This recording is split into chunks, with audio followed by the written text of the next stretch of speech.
하나님께서 오늘 우리에게 주신 말씀은 로마서 6장 6절로부터 11절 말씀입니다. 이 기록된 계시의 말씀을 봉독할 때 살아계신 하나님의 음성을 들으실 수 있기를 바랍니다. 우리가 알거니와 우리의 옛사람이 예수와 함께 십자가에 못 박힌 것은 죄의 몸이 죽어 다시는 우리가 죄에게 종노릇 하지 아니하려 함이니 이는 죽은 자가 죄에서 벗어나 의롭다 하심을 얻었음이라. 만일 우리가 그리스도와 함께 죽었으면 또한 그와 함께 살 줄을 믿노니 이는 그리스도께서 죽은 자 가운데서 살아나셨으며 다시 죽지 아니하시고 사망이 다시 그를 주장하지 못할 줄을 알미로라. 그가 죽으심은 죄에 대하여 단번에 죽으심이요 그가 살아계심은 하나님께 대하여 살아계심이니 이와 같이 너희도 너희 자신을 죄에 대하여는 죽은 자여 그리스도 예수 안에서 하나님께 대하여는 살아있는 자로 여길지어다. 아멘. 그리스 철학의 대가인 탈레스에게 한 사람이 물었다고 합니다. 선생님, 이 세상에서 가장 어려운 일이 무엇입니까? 그랬더니 철학자가 말하지요. 그것은 자신을 아는 일입니다. 그래서 또 물었습니다. 그러면 가장 쉬운 일은 무엇입니까? 남에 대하여 말하는 것이요 하더랍니다. 성도 여러분, 사람이 자기 자신을 알기가 그렇게 어려운 거예요. 남에 대해서는 말하기 쉽지만 말이죠. 솔로몬 왕이 말년에 자신의 충직했던 신하 여로보암이 자신을 반역하여 대적하게 됩니다.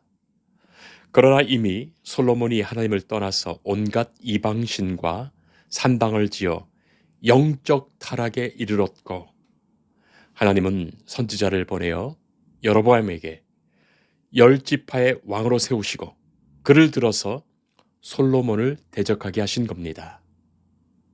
자, 그러나 솔로몬은 여로보암을 죽이려고 했습니다. 바로 이 지점이죠. 솔로몬이 어떻게 이 지경에 이르도록 하나님을 떠났단 말입니까? 지혜의 왕이었던 솔로몬, 하나님의 말씀만을 듣기 사모했던 그 솔로몬이 어떻게 이렇게 되었단 말입니까? 왜 이런 상황에서 하나님의 성전에 올라가 기도하지 않았단 말입니까? 자신에게 반역하는 여로보암은 눈에 보이고 하나님을 반역하는 자기 자신을 보지 못한단 말입니까? 이것이 미련함이요 무지요 악입니다. 세상에서 가장 지혜롭다고 하는 솔로몬도 자기 자신을 보지 못한 거예요. 우스꽝스러운 우화가 있습니다. 새끼 호랑이가 엄마 호랑이에게 자꾸만 자기가 호랑이 맞느냐 그렇게 물었어요. 잘 달리지도 못하고 이빨도 발톱도 아직은 약하고 용기도 없고 몸집도 작고 그래서 자꾸만 자기가 호랑이 맞느냐고 그렇게 묻는 겁니다. 엄마 호랑이가 너는 내가 낳은 새끼니까 틀림없이 호랑이다 몇 번을 이야기해 줍니다. 자, 그런데도 이 새끼 호랑이는 징징거리면서 자기가 호랑이 맞느냐 또 묻지요. 그래서 엄마 호랑이가 하는 말이 야, 이 개자식아, 그렇다면 그런 줄 알아 했더랍니다. 졸지에 개자식 강아지가 되고 말았죠. 성도 여러분, 나는 누구인가 하는 그 질문에 분명하고 확고하고 흔들림 없는 대답이 자기 정체의식입니다. 이 정체성이 분명해야 그 정체성에 꼭 맞는 삶을 사는 거예요. 만약에 도둑을 쫓는 경찰관이 자신의 정체성을 잊어버리면 도둑을 쫓다가 돌아설 것입니다. 경찰이 자기 정체성을 잃어버리면 도둑질하는 경찰관도 될 수 있습니다. 그때는 더는 경찰관이 아니지요. 내가 누구인지 그 확고한 대답 위에 그런 자신의 마음과 삶을 지켜갈 수 있습니다. 존경받는 영국의 설교가이며 목회자였던 오스왈드 챔버스 목사님. 이분은 비록 43세의 짧은 생애를 사셨지만 그가 쓴 책은 세계적인 고전이며 베스트셀러입니다. 특별히 그가 썼던 묵상집 주님은 나의 최고봉. 이 책은 미국 기독교 역사상 60년 최장기 베스트셀러라는 대기록을 세운 책이에요. 얼마 전 미국의 크리스천을 대상으로 설문조사를 했는데 향후 100년 뒤에도 책꽂이에 꽂혀 있을 만한 책 3권 중에 그 첫 번째를 차지한 책이기도 합니다. 자, 그분 목사님이 쓴 책 중에서 그리스도인의 정체성이라는 책이 있습니다. 이 책의 첫 질문이 바로 이것이에요. 당신은 진정 그리스도인입니까? 여러분들은 어떻게 대답하실 것입니까? 당신은 진정 그리스도인입니까? 묻는다면 말이죠. 챔버스 목사님은 그리스도인의 정체성은 그리스도의 영이 임한 사람이다. 그렇게 정의를 내립니다. 그리스도의 영, 곧 성령입니다. 성령이 임한 사람의 주된 관심은 하나님일 수밖에 없고 또한 그의 마음은 그리스도와 일치되어 있습니다. 나아가서 전인격적인 믿음을 갖고 기쁨으로 살아가게 됩니다. 또한 그리스도인은 말씀을 통하여 언제나 지금 자신이 있는 곳에서 하나님의 은혜를 길어내는 사람입니다. 바로 이것이 오스왈드 챔버스가 정의 내린 그리스도인의 정체성입니다. 오늘 우리는 사도 바울의 너무나도 소중한 고백의 말씀을 듣지요. 6절 말씀입니다. 우리가 알거니와 우리의 옛사람이 예수와 함께 십자가에 못 박혔다. 이것이에요. 성도 여러분, 사도 바울은 자신은 예수와 함께 십자가에 못 박혀 죽었다고 선언합니다. 그리고 8절에 만일 우리가 그리스도와 함께 죽었으면 또한 그와 함께 살 줄 믿노라 고백합니다. 예수와 함께 나는 십자가에 못 박혀 죽었고 이제는 예수와 함께 다시 산 자가 되었다고 고백하지요. 이것이 사도 바울의 자기 정체의식입니다.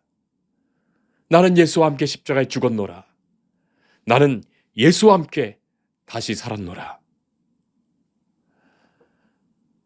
사랑하는 성도 여러분, 과거에 존재했던 내가 있죠. 여러분 각자가 지난 날을 한번 생각해 보세요. 지금까지의 나를 생각해 보세요. 과거의 사람은 옛사람입니다. 나의 옛사람이 있는 것이고 그 과거의 나를 우리 각자는 다 기억하고 있습니다. 사람은 누구나가 다 과거에 대하여 깊은 후회를 갖지요. 말기암 환자의 고통을 덜어주는 이 호스피스 전문의인 오츠 슈이치라는 분이 도쿄 마츠바라 얼번 클리닉에서 말기 환자들을 돌보면서 자기를 거쳐간 1000명의 말기 환자에게 지금까지 살아오면서 후회하는 일이 있으신지 진지하게 물었고 바로 그 대답을 정리하여 내놓은 책이 죽을 때 후회하는 25가지라는 책이에요. 죽음 앞에서 후회하지 않는 사람은 단 한 사람도 없었습니다. 주로 후회하는 내용은 다 내가 뭐뭐 했더라면 하는 그런 것으로 후회하지요.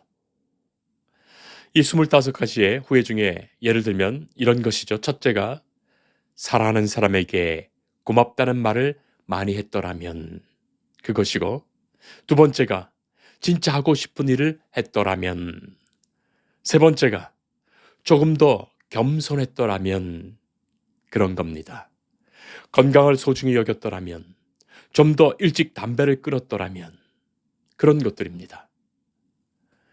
그런 것 하지 못하고 죽어서 이제 죽게 되었어. 이제와 후회된다. 안타깝다. 그런 내용의 것들이죠.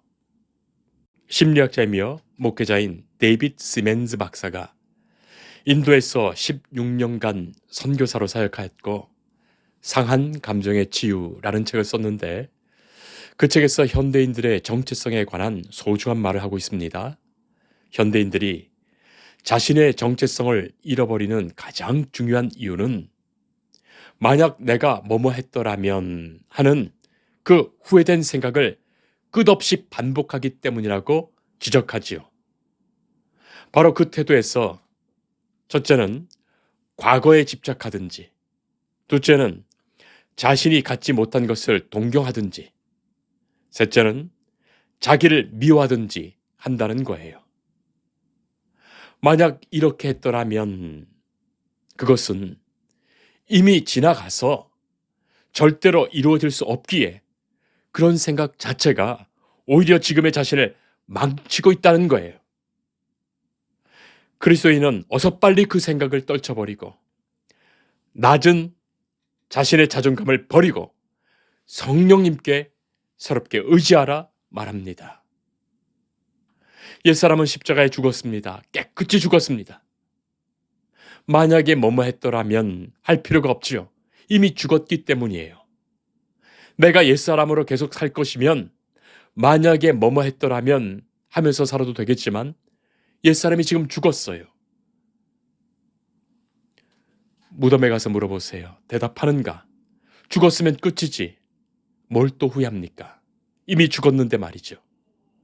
깨끗이 죽었습니다. 완전히 죽었습니다. 끝났어요. 죽었는지 안 죽었는지 모르니까 계속 뭐뭐 했더라면 하는 것 아니겠습니까? 사도 바울은 이제 후회가 없습니다. 뭐뭐 했더라면 하는 말은 결코 하지 않고 아예 없습니다. 나는 십자가에 이미 죽었노라 선언할 뿐이에요. 바로 그가 예수 그리스도와 함께 죽고 예수 그리스도와 함께 산 사람입니다. 한국 초대교회 유명한 목사님 중에 김익두 목사님이라고 계십니다. 이분은 예수 믿기 전에 황해도, 특히 황해도 안악시장에서 최고의 깡패였습니다. 그를 모르는 사람이 없을 정도로 깡패요. 주먹세계의 왕이지요. 그분이 예수를 믿고 목사가 된 후에 부흥회를 인도하려고 고개 너머에 그 교회로 가는데 너무나 더워서 그 산 꼭대기에 올라가서는 그만 웃옷을 다 벗고 나무 그늘에서 쉬고 있었습니다. 자, 그때 맞은편에서 술 취한 사람이 비틀비틀거리며 올라오는데 그 사람이 김익두 목사에게 시비를 건 거예요. 야, 왜 네가 먼저 올라와 있어? 하면서 말이죠. 그런 말 같지 않은 말로 시비를 건 겁니다. 말대꾸를 안 하니까 이 사람이 김익두 목사님을 장작 패듯이 그냥 패는 거예요. 이때 김익두 목사님은 그 매를 다 맞아줬습니다. 얼마 동안 때리다가 그 사람이 지쳐서 힘을 못 쓰는데 그때 매를 실컷 두들겨 맞던 김익두 목사님이 내가 누군지 아느냐? 물었어요. 내가 어떻게 아냐? 하는 말에 내가 김익두요 했더랍니다. 그때 그 때리던 사람이 얼굴이 사색이 되죠. 벌벌벌 오금을 떨면서 입술이 파랗게 됩니다. 그때 목사님이 한 유명한 말이 있습니다. 예수는 내가 믿고 복은 자네가 받았네 했더랍니다. 내가 예수 믿기 전이라면 오늘이 자네 장례식이야. 내가 예수 믿어 죽은 덕에 당신이 오늘 산 거야 했더랍니다. 그래서 그 길로 그 사람을 끌고 가서 부흥회의 맨 앞자리에 앉혔고 그 사람이 나중에 예수 믿고 훌륭한 장로가 되었다는 이야기죠. 옛사람은 죽었습니다. 이제는 예수와 함께 새 사람으로 거듭나 살아갑니다.